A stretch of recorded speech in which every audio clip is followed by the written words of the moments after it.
Something must be done. This situation can no longer continue. Ever since the ending of the French and Indian War 10 years ago, we have been paying more and more tax to King George. The Sugar Act, the Stamp Act, the Currency Act, and the Townsend Act. We neighbors have been talking amongst ourselves, even before Paul reveals Wild Ride. Now decision must be made, and I know every man here has an idea what we must do. But this is no one man's decision. As a community, as a colony, we must work together and decide what we must do. That's why we call this town meeting. When everyone gets here, we're gonna talk it out. Make no mistake, we must make a choice.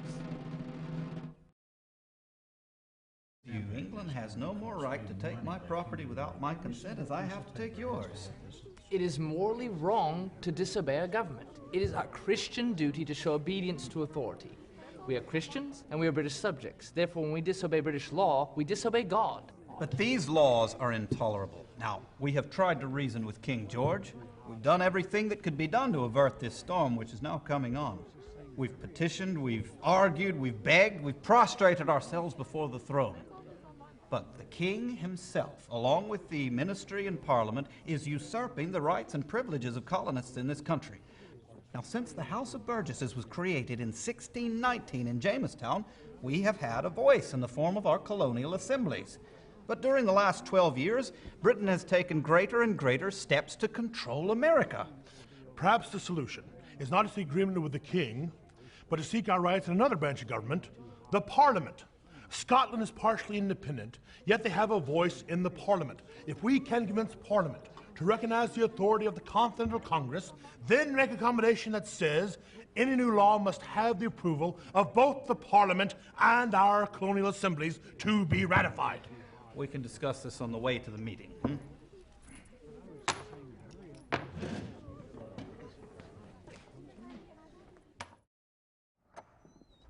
You two speak treason.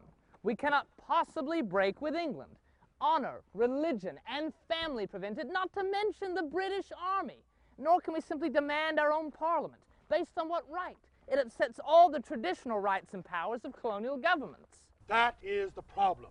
If we do any one thing, then we cannot do the other two. If we stay completely as we are under these taxes, we shall soon be too broke to try anything.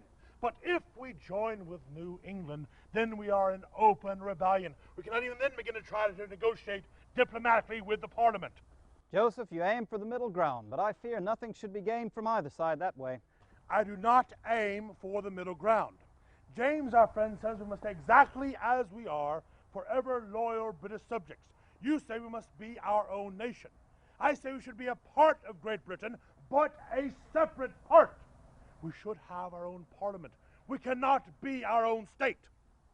Why not, when the British state has proven itself unworthy to rule by violating our unalienable rights? What rights are these you speak of? I don't remember King George giving colonists any rights, and he's the only one who would be able to. Now, I agree we have been treated unfairly, but to break away, we'd have to defeat the British Army, and then what? What do Virginia tobacco farmers have in common with the merchants of Massachusetts and New York?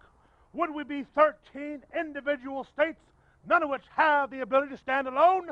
Oh, we colonies would stand together as we do now, but bound by laws that we made together, not Britain's. Would anybody be left to stand together? You forget. Rebel colonists would not only have to fight the British Army, but me and other loyal colonists like me. You would fight against other colonists out of loyalty to a crown across the sea? I would. This rebellion is ruining fortunes here, and that is what we British subjects are here to make. I make less now because of the taxes, true, but still more than I would than if we were at war.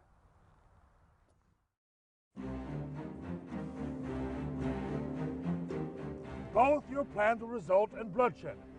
William, you know that Great Britain will defeat us, as we have a firm commitment for help from the French, and even then. But your plan too, James. And haste for liberty is in New England's mouth. They're going to do this thing. If we do not stand with them, we shall be made to take up arms against them. What we must do is use our diplomatic skill to find open-minded members of Parliament to achieve some measure of self-rule before open warfare spreads any further. It is imperative that we convince the Parliament to recognize the authority of the Continental Congress that we have had for 2 years. And by what right do we colonists claim self-rule? Scotland was a completely different case. They used to be a separate country. But we American colonies were founded with British money, protected by British troops. We are, in fact, British subjects. Us declaring independence from the king would be like a wee child declaring independence from its father. Who would continue to feed and shelter us?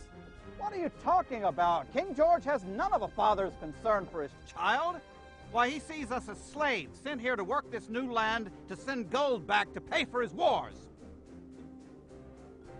No, we must throw off these chains. Our Congress is necessary, as you say, Joseph, but it would mean nothing at all as a lone voice in the British Parliament. In fact, we would still be subjects of a tyrant 3,000 miles away. As Patrick Henry said, give me liberty or give me death.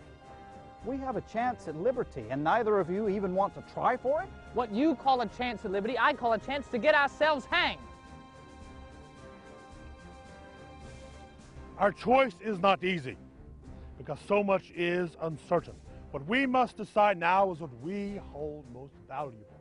William, you hunger for liberty. I find it hard to fight against men like you.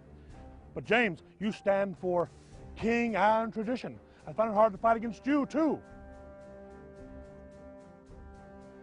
This decision affects us all, and we must make it together. And the only way to do that is to talk together about the things that we hold most valuable and how to best protect that.